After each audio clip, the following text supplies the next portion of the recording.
ഇനി ഞാൻ അടിപൊളി ഒരു ബ്രേക്ക്ഫാസ്റ്റ് റെസിപ്പി ആയിട്ടാണ് വന്നിരിക്കുന്നത്. സാധാരണ നമ്മൾ ദോശമാവ് ഒരല്പം കൂടുതലാണ് ആട്ടി വെക്കാറ്. അപ്പൊ ആദ്യത്തെ ദിവസം നമ്മൾ ദോശ ഉണ്ടാക്കും, രണ്ടാമത്തെ ദിവസം പിന്നെയും ദോശ എന്ന് അമ്മ പറയുമ്പോൾ നമുക്ക് എല്ലാവർക്കും ഒരു വിഷമമാണ്. ആ ഒരു സമയത്ത് അമ്മയോട് പറയുക ഇതുപോലെയൊന്ന് ഉണ്ടാക്കി തരണമെന്ന്. അപ്പൊ ഇതുപോലെ ഉണ്ടാക്കിയെടുക്കാൻ വളരെ ഈസിയാണ്, നല്ല ടേസ്റ്റുമാണ്. കുഞ്ഞുങ്ങൾക്കൊക്കെ ആണെങ്കിൽ ഒരു കറിയും കൊടുക്കേണ്ട ആവശ്യമില്ല, ഇത് മാത്രം കൊടുത്താലും അവർ ഹാപ്പി ആയിട്ട് കഴിക്കും. അപ്പൊ ഇതെങ്ങനെയാണ് ഉണ്ടാക്കുന്നത് നോക്കാം. നമ്മുടെ ബ്രേക്ക്ഫാസ്റ്റ് റെസിപ്പിയായ പൊങ്ങണാൽ തയ്യാറാക്കാൻ വേണ്ടിയിട്ട് ഞാനിവിടെ ദോശമാവ് എടുത്തിട്ടുണ്ട്. അതിനോടൊപ്പം തന്നെ 2 സവാള, 1 ക്യാരറ്റിന്റെ പകുതി, 1 പച്ചമുളക്, അല്പം മല്ലിയില എടുത്തിട്ടുണ്ട്. ഇതൊന്ന് പൊടിയായിട്ട് കട്ട് ചെയ്തെടുക്കണം. നിങ്ങൾക്ക് ഗ്രേറ്റ് ചെയ്യുന്ന എന്തെങ്കിലും ഉണ്ടെങ്കിൽ ക്യാരറ്റ് ഗ്രേറ്റ് ചെയ്തെടുക്കുവാണെങ്കിൽ നന്നായിരിക്കും. വളരെ പൊടിയായിട്ട് കട്ട് ചെയ്ത് ചേർക്കണം. അപ്പം ഞാനിതൊന്ന് കട്ട് ചെയ്ത് കൊണ്ടുവരട്ടെ.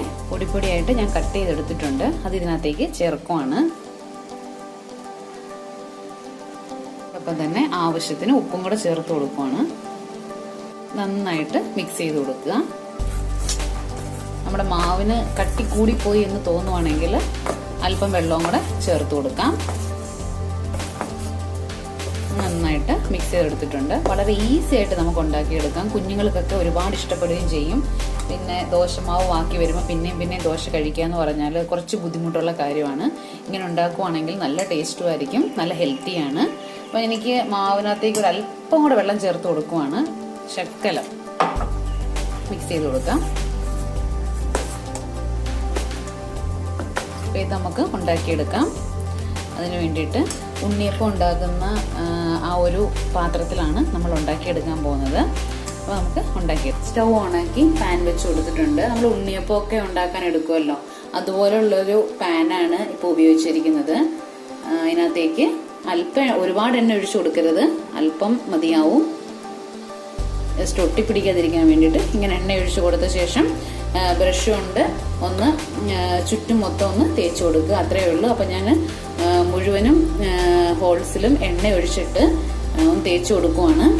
ബ്രഷ് കൊണ്ട് ഇങ്ങനെ ഒന്ന് തേച്ച് കൊടുക്കാം. ഒരുപാട് എണ്ണ ഒഴിച്ചിട്ടില്ല, ഒട്ടിപ്പിടിക്കാതിരിക്കാൻ വേണ്ടിയിട്ട് ഒഴിച്ചു കൊടുത്തിട്ടേ ഉള്ളൂ. ഉണ്ണിയപ്പം ഉണ്ടാക്കുന്നതിൽ അത്ര എണ്ണയൊന്നും എടുത്തിട്ടില്ല.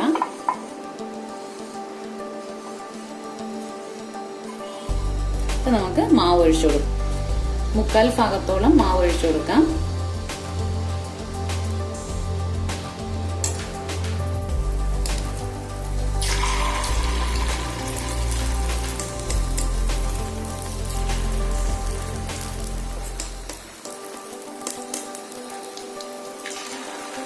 മുക്കാൽ ഭാഗത്തോളം ഒഴിച്ചു കൊടുക്കുക.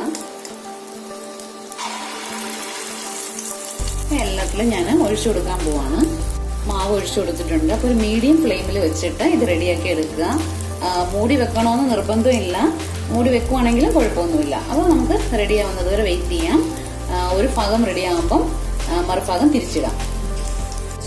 റെഡി ആയിട്ടുണ്ട്. ഒന്ന് തിരിച്ചു വിട്ട് കൊടുക്കാം. ഇതുപോലെ ഷാർപ്പായിട്ടുള്ള എന്തെങ്കിലും എടുക്കണം കേട്ടോ. ഞാനിപ്പോൾ ഒരു കത്തി എടുത്തേക്കുന്നത്. നല്ല ഷാർപ്പായിരിക്കണം, എന്നാലേ ഇത് നല്ല രീതിയിൽ തിരിച്ചിടാൻ പറ്റത്തുള്ളൂ. അപ്പം നല്ല പതുക്കെ ഒന്ന് തിരിച്ചിടുക.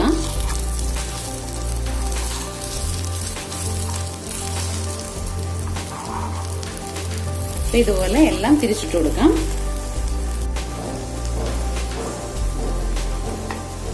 നന്നായിട്ട് തിരിച്ചിട്ട് കൊടുക്കുക. ഓരോന്നോരോന്ന് ഞാൻ എല്ലാം ഇങ്ങനെ തിരിച്ചിട്ട് കൊടുത്തിട്ടുണ്ട്. ഒരു പാത്രത്തിലേക്ക് മാറ്റാം. ഒരുപാട് സമയം വേവേണ്ട ആവശ്യമില്ല. ഒരു 1.5 മിനിറ്റ് മതിയാവും. തിരിച്ചിട്ട ശേഷം കൈകൊണ്ട് തന്നെ ഇങ്ങ് എടുക്കുകയാണ്. നമ്മൾ തിരിച്ചിടാൻ ഇച്ചിരി പാടാണെങ്കിലും എടുക്കാൻ വളരെ ഈസിയാണ്. വളരെ ഈസി ആയിട്ട് എടുക്കാൻ പറ്റും. എല്ലാം ഇതുപോലെ എടുക്കാം. പ്ലേറ്റിലോട്ട് മാറ്റിയിട്ടുണ്ട്. അപ്പൊ ഇതുപോലെ ഒരു ബാച്ചും കൂടെ ഞാൻ ഉണ്ടാക്കിയെടുക്കാൻ പോവാണ്.